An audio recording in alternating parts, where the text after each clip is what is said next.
누군가 근심과 희망의 차이에 대해서 이렇게 얘기했습니다. 근심은 미래에 일어나지 않을 일에 대한 걱정이고, 희망은 미래에 일어나지 않을 수도 있는 일에 대한 기대이다 라고 말이죠. 근심과 희망은 둘 다 아직 일어나지 않은 일에 대한 것이란 생각에서 공통점이 있습니다. 그러나 한쪽은 끝없이 걱정하고 다른 한쪽은 끝없이 기대합니다. 출발은 같을지라도 그 결과는 천지 차이라는 겁니다. 예를 들어 소풍날 비가 올지도 모른다는 소식을 들은 두 학생이 있습니다. 한 명은 내일 비가 오면 어떡하지? 아, 망했어. 소풍이 취소되나? 아, 어떡하지? 라며 걱정을 하지만, 다른 한 명은 비가 안 올 수도 있겠지. 뭐 혹시 비가 오면 그 나름대로 재미가 있겠지. 라며 기대합니다. 이처럼 같은 상황에서도 누군가는 근심을, 누군가는 희망을 갖는 차이가 나타납니다. 실제로 소풍날 비가 올 수도 있고 비가 안 올 수도 있겠죠. 그럼 비가 안 오면 기쁜 일만 있을까요? 비가 오면 근심 가득한 일만 있을까요? 어니 젤린스키란 사람의 모르고 사는 즐거움이란 책을 보면 이런 내용이 있습니다.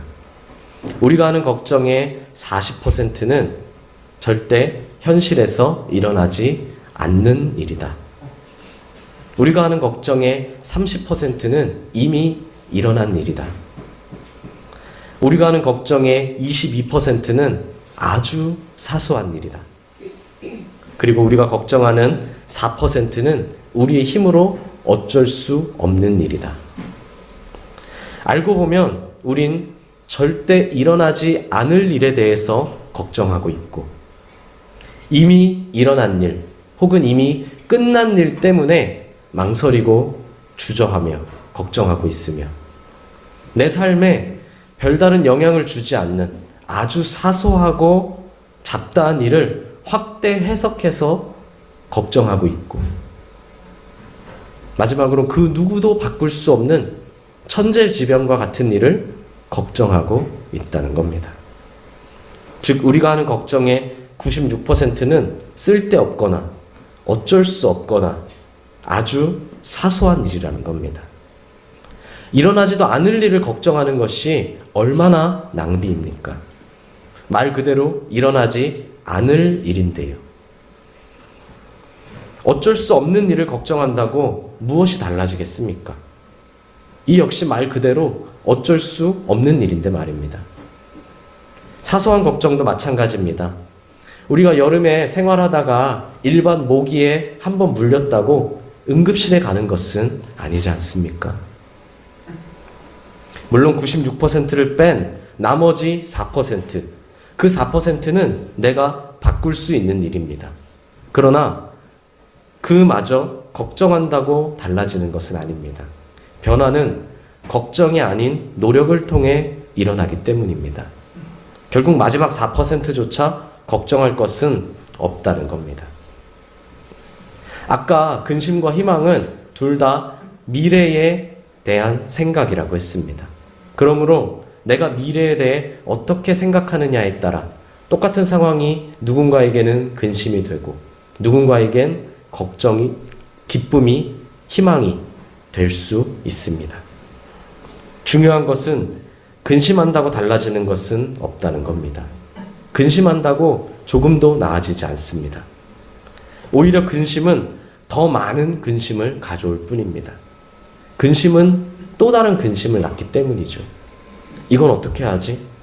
아, 이거 완전히 내가 망한 것 같아. 그러고 보니 또 저건 어떡하지? 그냥 다 망했네. 이도 망하고 저도 망하고 다 망했다는 거죠. 이렇게 근심은 끝이 없습니다.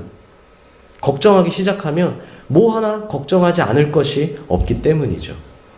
걱정하기로 마음 먹어보십시오. 차는 어떻게 타고 다닐 수 있겠습니까?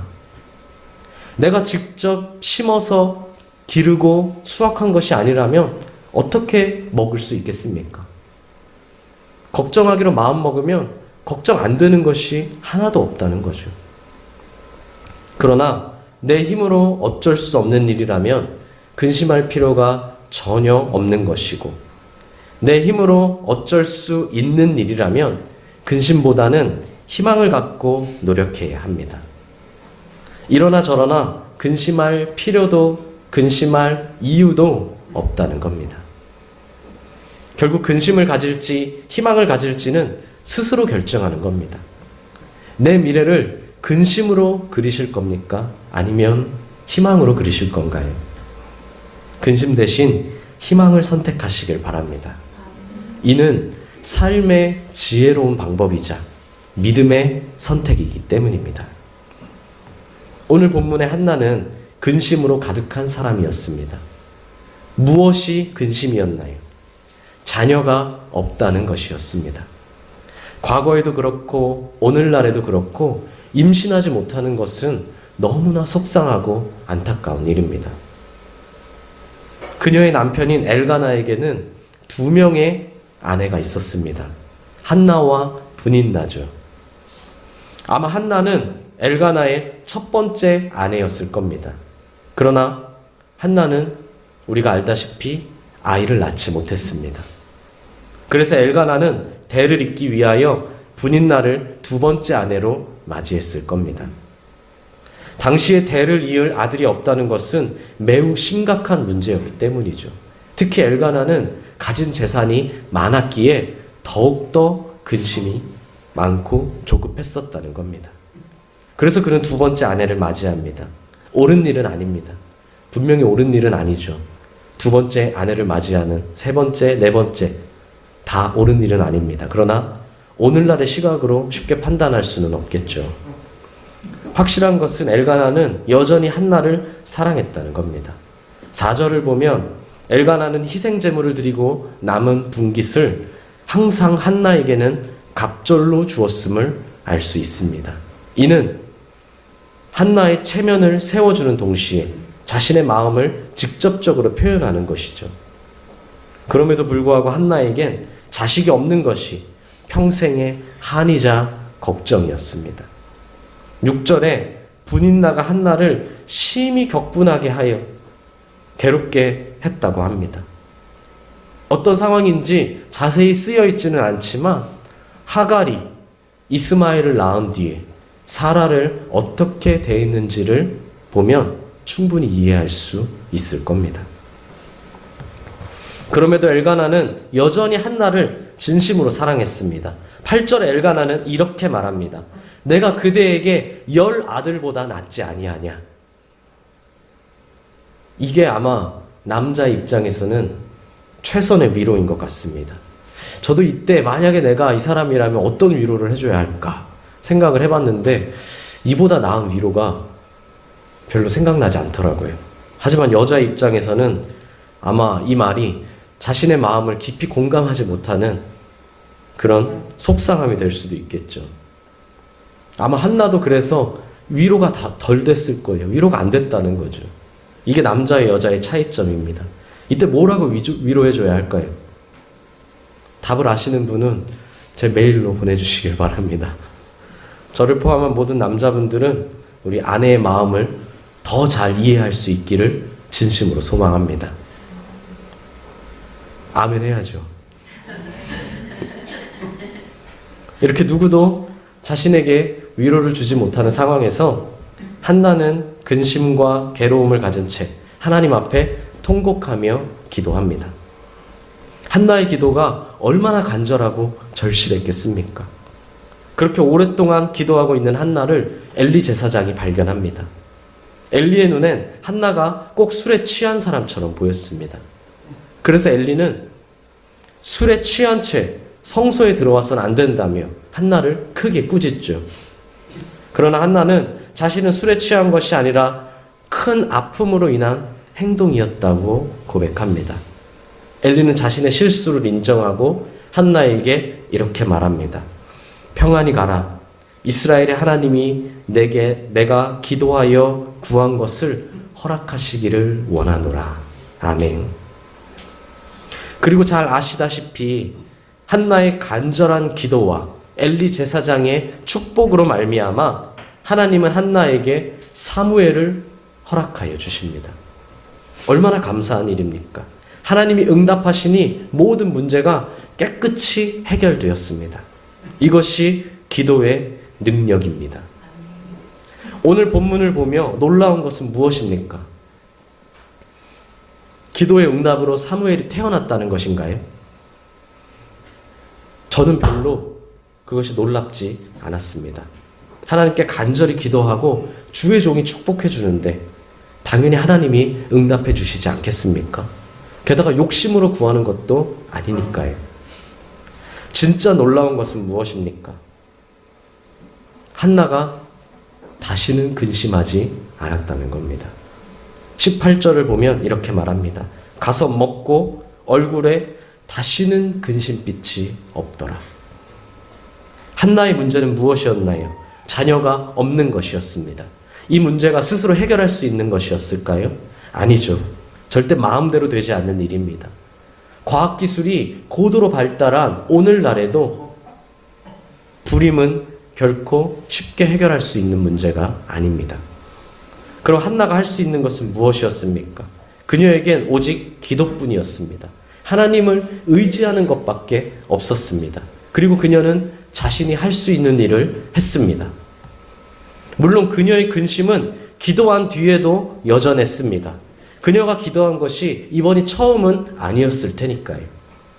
계속 기도하면서 동시에 계속 근심했습니다. 왜냐하면 문제가 해결되지 않았기 때문이죠. 그럼 언제 달라졌습니까? 엘리를 만나고 그에게 축복을 받은 후 달라졌습니다. 그 이후로 다시는 근심하지 않았습니다. 엘리를 만난 뒤에 한나에게 강한 믿음이 생겼기 때문입니다. 엘리와의 만남이 한나에겐 강한 믿음이 생기는 계기가 되었다는 거죠. 근심하지 않는 것이 믿음이기 때문입니다. 근심하지 않는다는 것은 곧 하나님을 신뢰하는 것이기 때문이죠. 그럼 엘리를 만나고 한나의 문제는 해결되었나요? 아닙니다. 문제는 여전했습니다. 그러나 그럼에도 불구하고 근심하지 않았습니다. 이전에도 분명히 기도는 했었는데 왜 이번엔 달라졌을까요? 이번엔 확실히 믿음이 생겼기 때문이죠. 확실한 믿음이 있었기 때문입니다. 그리고 하나님은 우리의 믿음에 응답해 주십니다. 시편에서 다윗이 계속 고백하는 것은 무엇입니까? 내게 생긴 일 때문에, 내가 처한 상황 때문에 내 마음에 종일 근심이 가득하다는 겁니다. 하나님, 내 마음에 근심이 가득합니다. 근심이 나를 괴롭게 하고 아프게 할 뿐만 아니라 근심이 또 다른 근심을 낳고 그 근심과 두려움은 갈수록 커져간다는 거죠. 그러나 주를 믿으니 이제 내가 주를 의지하오니 이제는 달라졌다고 고백합니다. 근심은 사라지고 내 마음에 주를 향한 기쁨과 찬양과 감사가 가득하다고 고백합니다. 문제가 해결되었기 때문인가요? 아닙니다. 문제는 그대로입니다. 그러나 믿음으로 희망을 갖겠다는 겁니다. 잠언과 전도서에서 솔로몬이 고백하는 것은 무엇입니까? 근심은 우리의 몸과 영혼을 상하게 한다고 합니다. 갈수록 피폐해져 간다는 것이죠. 그러나 주를 의지하는 자에겐 기쁨과 찬양과 감사가 가득하다고 고백합니다. 예수님도 씨 뿌리는 비유에서 근심을 가진 자는 가시나무에 씨를 뿌리는 것과 같다고 하십니다. 말씀은 듣지만 근심 때문에 그 말씀이 뿌리 내리지 못하고 결실하지 못한다는 것이죠. 즉 근심하지 않는 것이 믿음이라는 겁니다. 또한 우리가 얼마 전에 고난에 대해서 살펴봤듯이 베드로 역시 의를 위하여 고난을 당할지라도 오히려 그것이 우리에게 복임을 기억하고 근심하지 말고 두려워하지 말라고 합니다. 빌립보서 4장 6절에서 뭐라고 합니까? 아무것도 염려하지 말고 모든 일에 기도와 간구로 너희 구할 것을 감사함으로 하나님께 아뢰라고 합니다. 성경 전체가 우리에게 근심하지 말라고 말하고 있는 겁니다. 그러므로 근심하지 말아야 합니다. 대신 하나님을 의지함으로 기도해야 합니다. 그리고 기도했다면 근심하지 말아야겠죠. 이것이 바로 믿음입니다. 근심과 걱정이 늘 가득했던 한 사람이 있었습니다. 걱정거리가 없으면 만들어서라도 걱정하는 사람이었죠. 하루는 친구가 그에게 말했습니다. 친구야, 내가 어떤 마을에 가봤더니 거기에는 수만 명이 사는데도 근심하는 사람이 아무도 없더라. 근심 걱정이 많은 사람의 귀가 솔깃해져서 친구에게 물었습니다. 그래? 그런 곳이 있다고? 거기가 도대체 어디야? 거기서 살아야겠어. 그는 그곳의 위치를 자세히 물은 뒤 들뜬 마음으로 그곳을 찾아갔습니다. 그렇게 도착한 그곳은 공동묘지였다고 합니다. 수만 명이 살지만 아무도 근심은 없었죠. 우리도 삶에 여러 가지 문제가 있습니다. 문제가 없는 사람이 어디 있겠습니까? 학생은 학생으로서, 취준생은 취준생으로서, 직장인은 직장인으로서, 가정주부는 가정주부로서, 어린이는 어린이로서, 청년은 청년으로서, 장년은 장년으로서 근심을 갖고 있습니다. 문제가 있죠. 누구나 문제가 있습니다. 아무 문제가 없는 사람은 절대 없습니다. 인생은 멀리서 보면 희극이고 가까이서 보면 비극이라 하지 않습니까? 아무 문제 없이 저 사람은 정말 아무 문제 없이 평생 즐겁게만 잘 사는 것 같아 하는 그 사람도 그만의 문제를 가지고 있다는 겁니다. 우리는 왜 걱정합니까? 문제가 있으니까 걱정하죠. 어쩌면 이것이 당연해 보입니다. 그러나 그렇지 않습니다. 문제는 있지만 걱정은 없을 수 있습니다. 문제와 걱정은 별개라는 것이죠. 어떤 문제 속에서도 하나님을 신뢰한다면 걱정하지 않을 수 있습니다. 우린 결코 혼자가 아니기 때문이죠. 하나님이 언제나 우리를 지켜주시고 이끌어주시고 도와주시기 때문입니다. 그러므로 문제는 있을 수 있지만 걱정하지는 않습니다. 전능하신 분이 나의 하나님이시기 때문입니다. 문제 앞에서 우리가 해야 할 것은 무엇입니까? 믿음으로 기도하는 것입니다. 그리고 기도했다면 걱정하지 말아야 합니다. 하나님이 반드시 응답해 주시기 때문입니다. 오늘 말씀을 준비하며 저도 많이 회개했습니다. 저도 최근에 늘 근심을 안고 살았거든요. 교회에 대한 근심은 없습니다. 교회는 하나님의 것이니까요. 교회는 하나님이 지켜주시고 교회는 하나님이 책임져 주십니다. 그럼 무엇을 근심했을까요? 설교에 대한 근심이 있었습니다. 제 부족함을 알기 때문이죠. 도대체 일주일에 설교가 몇 개인지, 심지어 이제 주일에는 유튜브에까지 올린다고 하니 내 표정은 괜찮은지 하나하나 다 신경이 쓰이죠. 설교가 부족하다는 근심이 있었던 겁니다.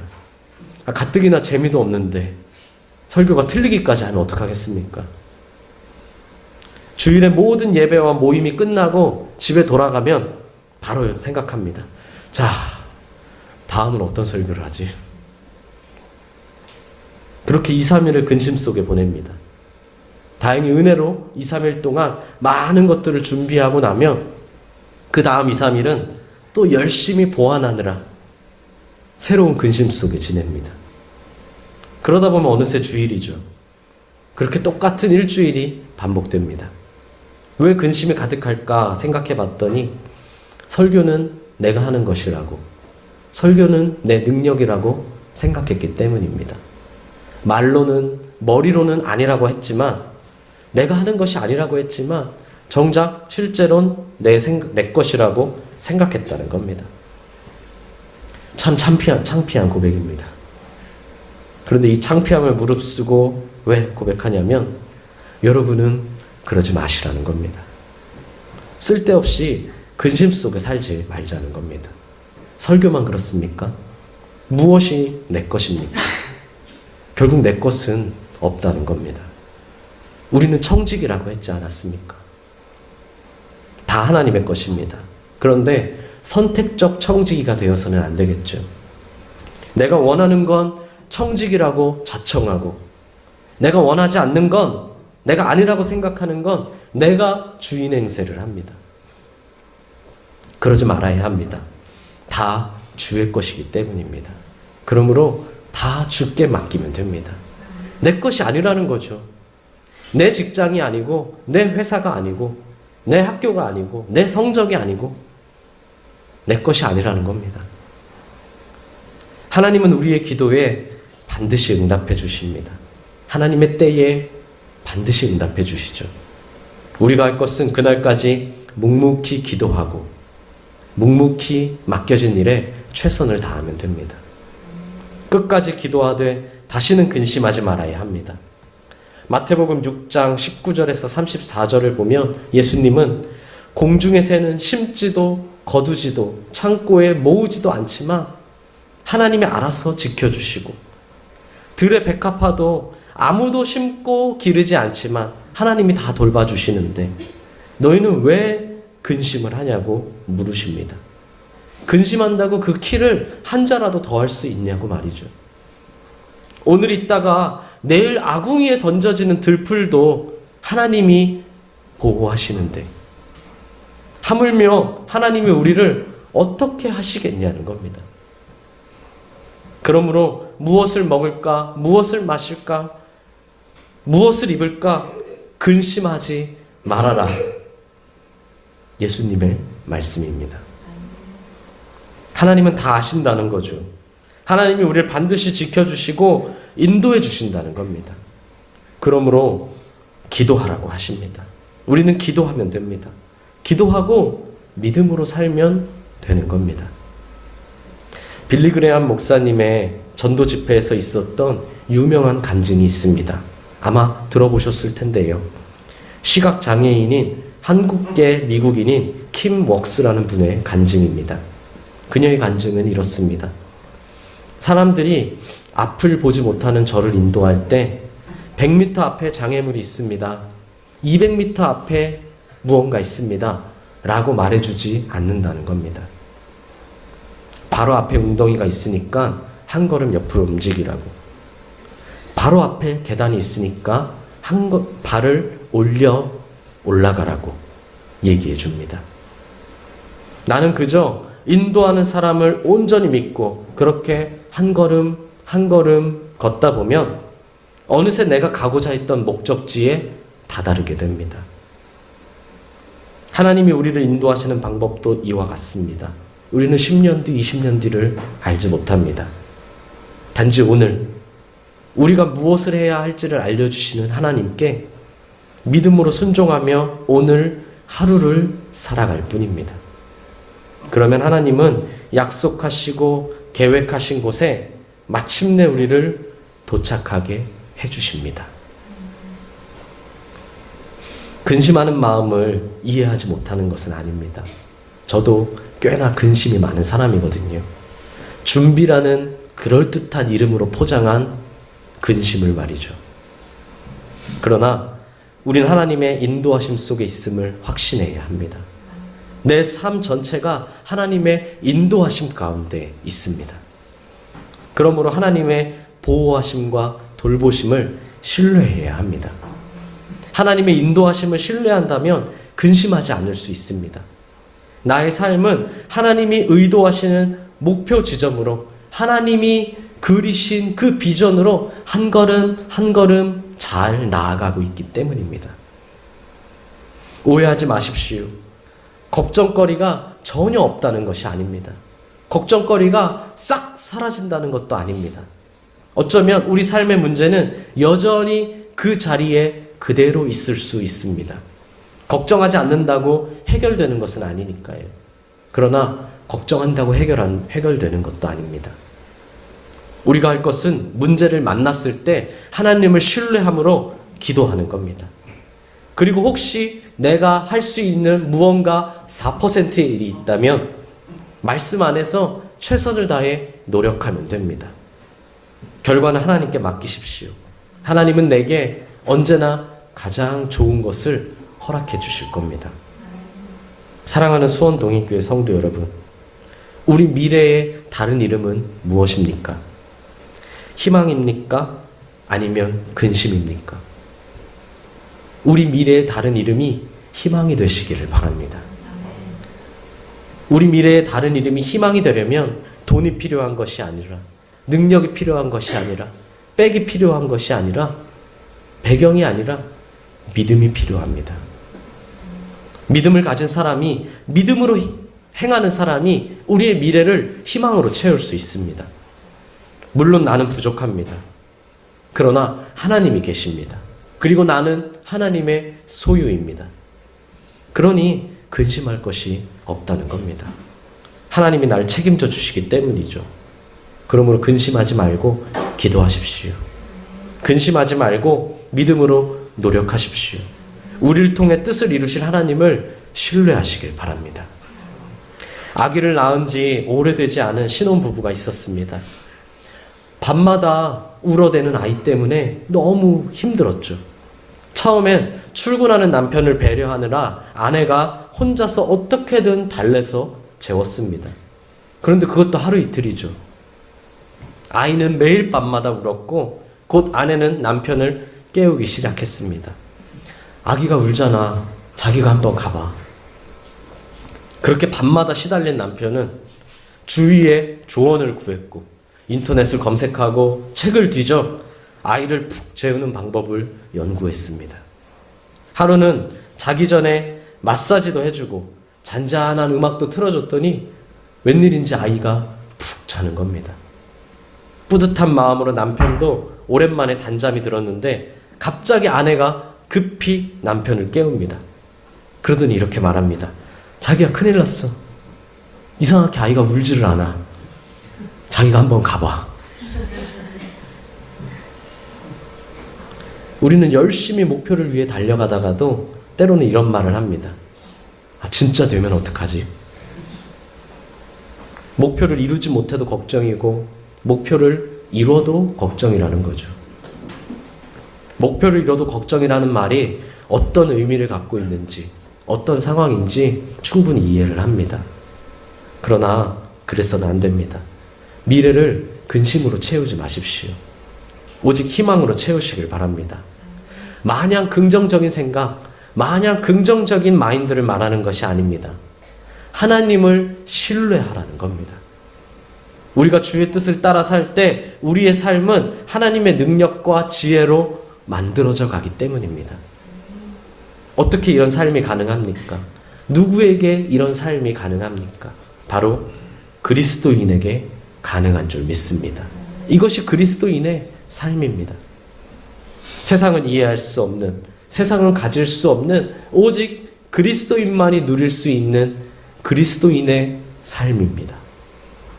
그러므로 조급함을 버리시고 우리를 한 걸음 한 걸음 인도하시는 하나님을 신뢰하시길 바랍니다. 그렇게 한 걸음 한 걸음 순종하며 나아갈 때 우리의 미래는 희망이 될 줄 믿습니다.